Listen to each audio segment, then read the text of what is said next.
Un documentaire entre un père et son fils, une maladie qui peut détruire une vie. Aujourd'hui, nous parlerons de Chris Hemsworth sur la route des souvenirs. What's this? It's my first ever movie. It's gonna be bloody unreal. Different places instantly bring those memories to life. It's like a safe piece of equipment on my head just there. I just find myself wanting to spend more time with him. What are you afraid of?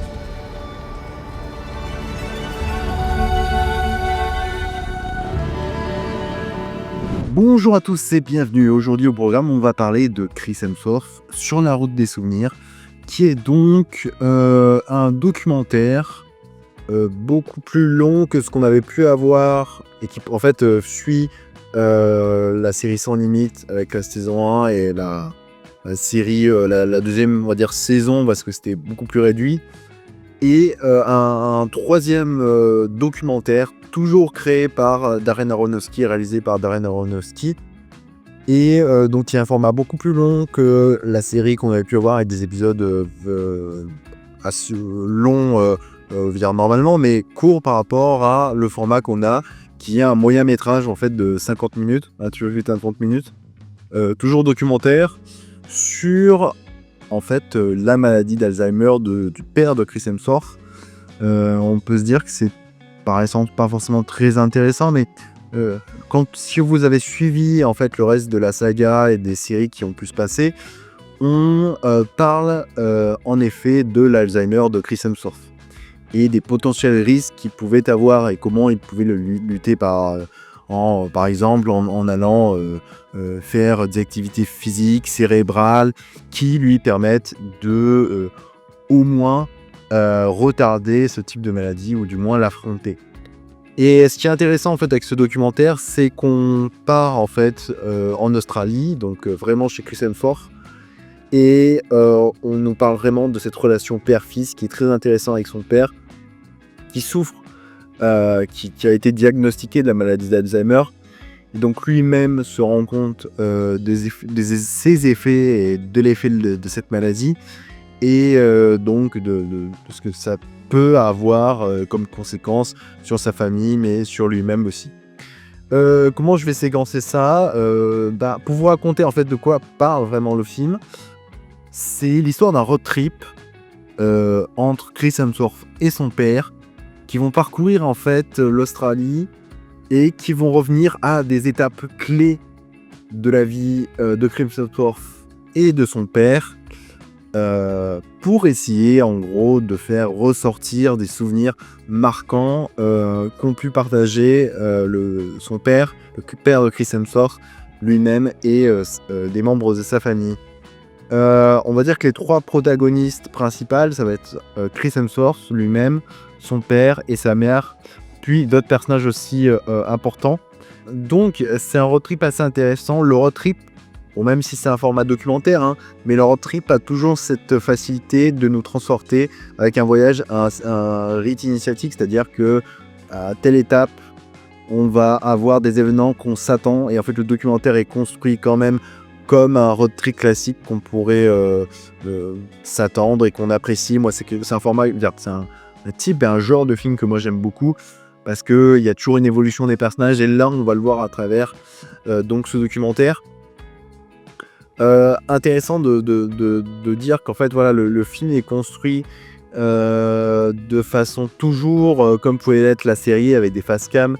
En fait, on va avoir des protagonistes qui vont enrichir le documentaire. Par exemple, il y a un médecin, et c'est intéressant par rapport aux autres épisodes de la saga, on va dire. Je vais englober ça dans une unité propre quand même. C'est-à-dire qu'on avait beaucoup de médecins, beaucoup de scientifiques. Là, on a un médecin, et en fait, le reste sont des gens normaux, des gens de la famille. C'est-à-dire que ça permet aussi, dans un sens, de plus se concentrer sur les relations familiales que sur l'aspect scientifique, qui est important, mais qui reste en second plan par rapport à ce que l'œuvre essaye de nous transmettre. On a d'abord ça, donc toujours avec des face cam et des retours avec les paysages, l'ambiance aussi que donne l'Australie. C'est assez intéressant. Il y a un truc qui est très cool, c'est-à-dire qu'on On voit des photos jeunes du père de Chris Hemsworth qui lui ressemblent vraiment, c'est copie conforme. Ce qui est intéressant, c'est-à-dire que l'Australie, c'est un monde d'aventure, d'un univers presque western, quoi, de science-fiction. C'est un endroit que, même si ça a été exploité depuis pas mal d'années par les hommes, il y a quand même toujours cet aspect naturel qui ressort. Et en fait, on va voir à travers ce road trip un vrai voyage dans un monde presque inconnu. Parce que, par exemple, ils vont retourner dans le premier lieu où ils ont pu vivre en Australie, qui était un endroit, ce qu'on appelle l'outback en fait, australien, qui sont les terres presque inhabitées avec quelques peuples. Il y a les peuples indigènes de l'Australie qui y habitent. Et vraiment, c'est intéressant parce que vraiment, ça renforce cette idée d'aventure avec toujours un point à atteindre. Donc, je vais quand même aller un peu sur l'aspect technique aussi, c'est-à-dire que cette fois, je ne vais pas vous faire quelque chose de très séquencé, c'est-à-dire que je vais vous parler d'un épisode en revenant d'un point à un autre. Ce sera beaucoup plus simple, beaucoup plus facile. On a des plans donc assez larges pour filmer le paysage, comme je disais. Il y aura pas mal de plans en fait en moto parce que le père est un ancien pilote de moto et il y a tout un jeu qui se fait avec son fils au niveau de la moto. Et donc ça donne des plans assez beaux en extérieur. On va voir les grands déserts australiens magnifiques qui donnent vraiment une profondeur qui en fait aussi arrive par la réalisation d'Aronofsky. On arrive à vraiment centrer les personnages, à les isoler du reste du monde en prenant des plans vraiment larges dans une nature totalement naturelle, sans construction humaine, avec seulement le seul bruit, la seule chose qui ressort, c'est ces bruits de moteur, ces deux motos qui parcourent l'Australie. Et ça, je trouve que ça marche très très bien. Ensuite, on est sur quelque chose de classique. On va avoir beaucoup de caméras portées quand on va devoir aller dans des bâtiments, se rendre plus proche des personnages, des plans beaucoup plus posés. On va avoir quelques plans mis ensemble et mis rapprochés où en fait on va avoir par exemple des discussions entre personnages, les mêmes plans qu'on pouvait avoir dans les autres, le reste de la saga, la série qu'on avait pu voir, documentaire. Donc il y a quelque chose qui revient, qui permet de donner une marque en se disant vous avez vu le reste de la série sans limite, et ben là vous retrouvez le même type de plan, le même type de caractère, de marqueur, j'allais dire en termes de photographie qui nous ancre dans quelque chose qu'on a déjà vu. Par la suite, et là je voulais évoquer donc plus la thématique, à y revenir vraiment sur ce qui est intéressant dans ce documentaire. J'ai beaucoup aimé parce que comme je disais, il est beaucoup moins scientifique. On va pas me parler de sport, de pratique. On va surtout parler de relations et de relationnel. Et même le scientifique dans cet épisode-là va parler de l'importance de la connexion, du lien social. Et en fait, on apprend par certaines études l'importance vraiment de l'autre, qui nous permet par exemple de réduire du stress, de réduire certaines maladies. Et là, je trouve vraiment qu'on insiste surtout vraiment sur l'aspect de famille et sur la relation père-fils, qui est très peu évoqué dans des fictions, dans des documentaires. C'est quelque chose, je pense, qui est, je sais pas si c'est tabou, mais il y a quelque chose qu'on veut pas forcément mettre en avant. Et je trouve que ça marche extrêmement bien avec ces deux personnages, donc le père et Chris Hemsworth, parce que par le biais en fait de sa maladie, qui est Alzheimer, ce qui est intéressant, c'est qu'en gros, on se met à la place de Chris Hemsworth et de toutes les personnes qui pourraient être confrontées à ce type de maladie, et en fait d'en être l'acteur et de voir la personne impliquée subissant la maladie, en fait, dépérir, perdre tout sens, ne plus reconnaître les siens. Et c'est une peur, comment vous dire cela, totalement légitime. C'est-à-dire qu'on a la peur de ne plus être reconnu par ceux qui nous ont créés, par ceux qui ont été là pour nous, qui nous ont aidés, qui nous ont épaulés, qui nous ont permis de nous en sortir. Et je trouve que le film le montre extrêmement bien.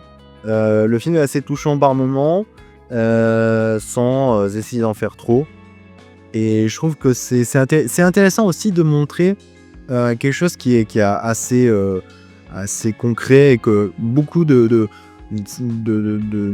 garçons peuvent ressentir avec cette relation père-fils, c'est le manque de communication, qui pour moi n'est pas négatif en soi, hein.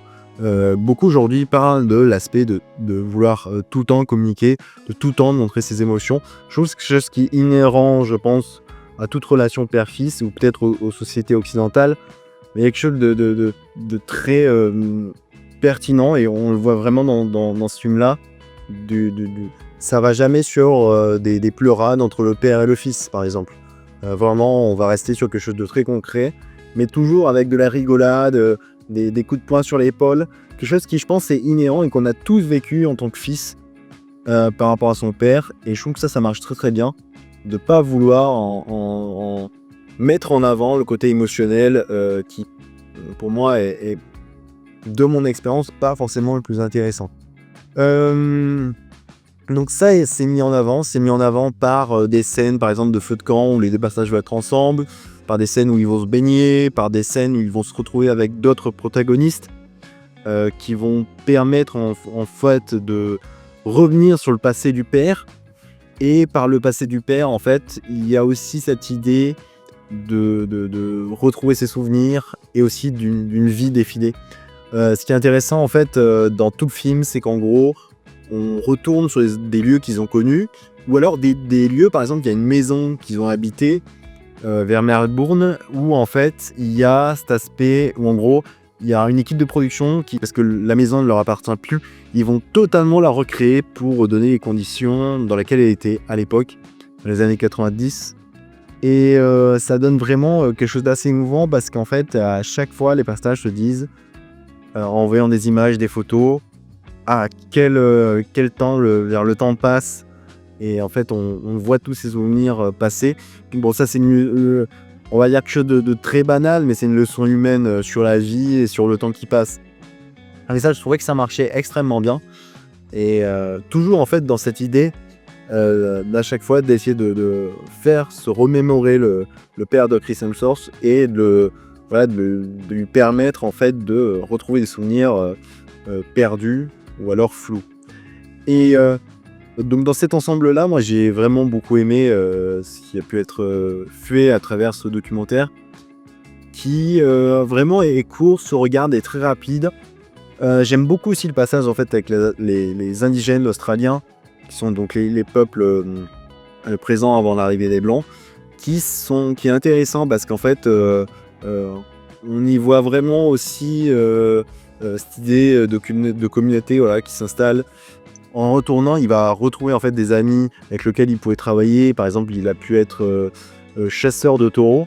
En fait, ils doivent aller chercher les taureaux, par exemple, qui s'échappent d'élevage ou d'enclos, et après pouvoir les vendre à d'autres propriétaires. Et donc, il y a toute une phase qui se joue en fait avec les indigènes qui vont leur Et en fait, là, le côté rite initiatique marche très bien parce qu'en fait, il y a beaucoup de choses. Je ne vais pas tout évoquer pour pas vous enlever le plaisir de regarder le documentaire. Mais en gros, avec de l'initiation, de permettre d'avoir un retour aux sources. Et ce retour aux sources, il va passer par des choses spirituelles, par exemple. Donc, c'est assez intéressant sur ce point de vue-là. Qu'est-ce que je peux évoquer d'autre ? Non, franchement, le film se tient bien. Je vous dis, il en fait pas trop. Moi, je vous conseillerais de le regarder parce que je trouvais ça toujours intéressant. En fait, j'ai fait cette série de vidéos et je crois que je suis un des rares à avoir fait ce type de vidéo parce que sur ce sujet-là et sur cette série, Sans Limite et tout ça. Bon, déjà, premièrement, parce que les premières séries me plaisaient par l'aspect sportif, scientifique qui pouvait s'engager là. Et je trouvais que c'était bien d'aller sur autre chose parce qu'au moins ça innovait, ça changeait de ce qui avait pu être fait précédemment. Donc on est sur quelque chose d'assez nouveau et je pense qu'en format documentaire c'est très très bien parce qu'en fait ça fait comme un gros épisode d'une série et ça passe nickel, ça se regarde. Et je vous dis les thématiques, ce que ça soulève, je trouvais assez beau et ça marche très très bien. Voilà ce que je pouvais dire sur Chris Hemsworth sur la route des souvenirs. Moi je vous dis à la prochaine, regardez des films, des séries, faites-vous plaisir. Et sinon, on se dit ciao.